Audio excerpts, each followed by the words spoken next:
Hey, what's up? It's Mike B with Bombero Bus out here at the barn. Gonna do a quick video on the finalization of that 1600 dual port that we put together for this car. It's done. We're gonna call it quits on that, at least until we get it in here and drive it and see if it needs any final tuning from there. At the end, I'll talk about where we are on this project as a whole and the final jetting that we have in that engine for now anyway. So let's get to it. Here we are with this engine almost ready to go. In another video, it was idling fine, but it was still running a little bit rich. And these EPC 34s have big 150s in each one of them. So it sat for a little bit while we worked on some other things over there. And when we came back, spitting a little bit out of the carbs, and just sounded like it's not hitting on all four. We pulled the spark plugs out and they definitely read rich all the way around. So we want to tune it. We want to get some, try some 135 mains in there first of all. But we're trying to get it to running decent first. Some new rocker arm hardware, and just after bench starting it a couple of times, the lash is out now. Some of them were already out to what'd you say, 11 thousandths. So we're going to get the lash set on that, and that'll probably help stop the carbs. We're spitting a little fuel out of them, and it was just missing a bit. The timing's okay. So we're going to start here at the valves, get them set, get this thing idling and pushing through the throttle a little bit better, and then we'll try tuning it.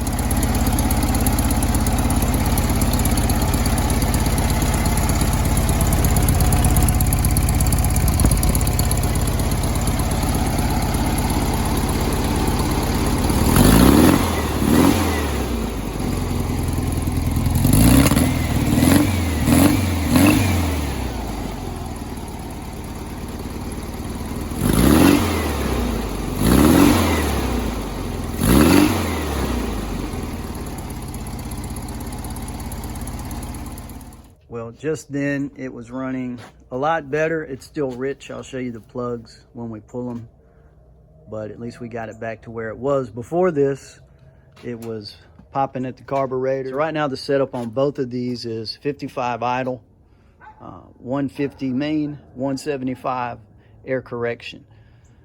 We feel it's rich, so we're going to drop this main down to 135, and then we're going to drop the air correction down to 160 and see what we get.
So that is it. Gonna call it quits on this engine right here and say she is ready to go in Jimi Hendrix when that car is ready to receive it.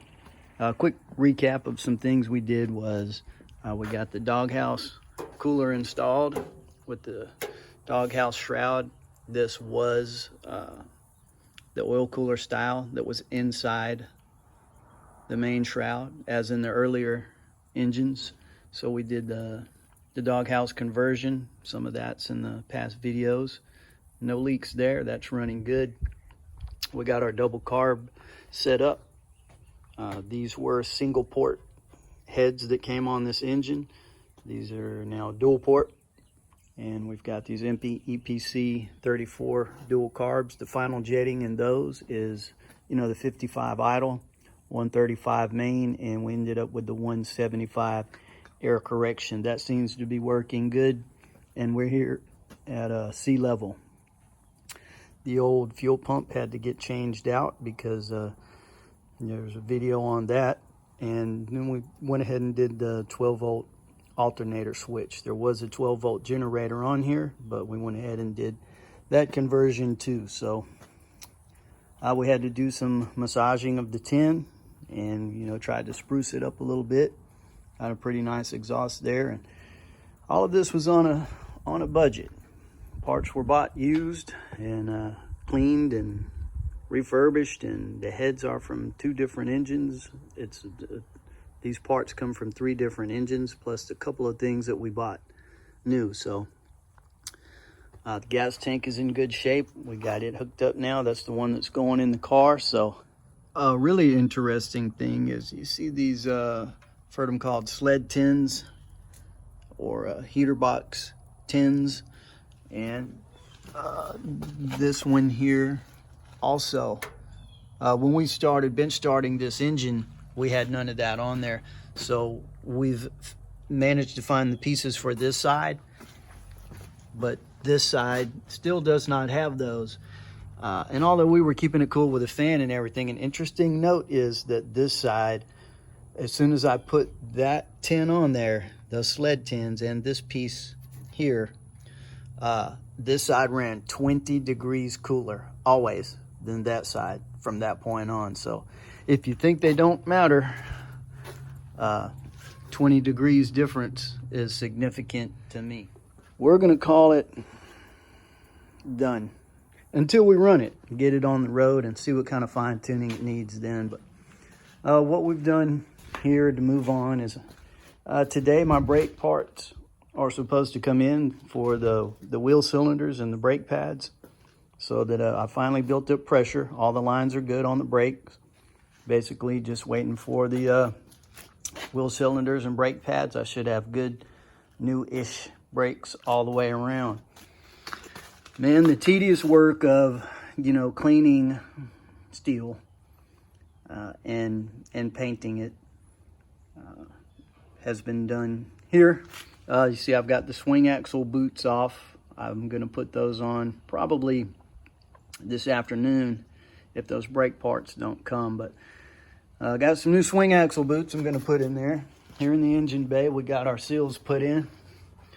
New seals here. Got the split type.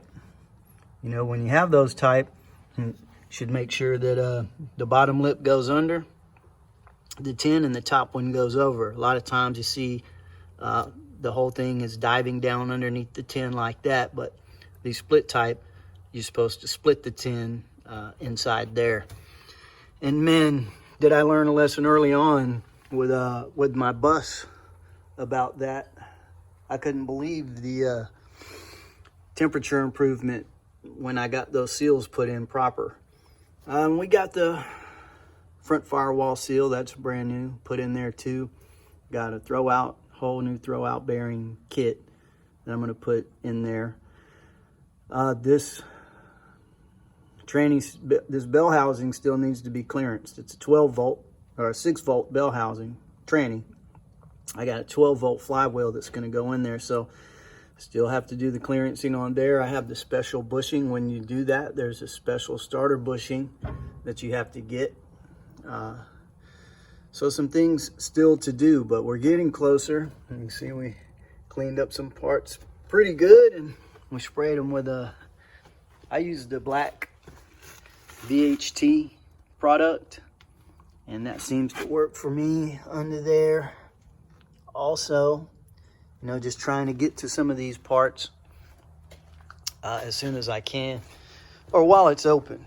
And then the accelerator cable is sitting there waiting to be hooked up. So we're getting a little bit closer. A lot of tedious tasks to do.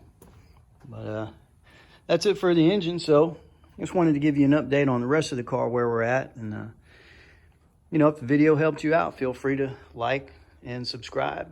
If you didn't like it, leave a comment and tell me what's up. But either way, thanks for hanging out with Bombero Bus, and we'll see you on the next one.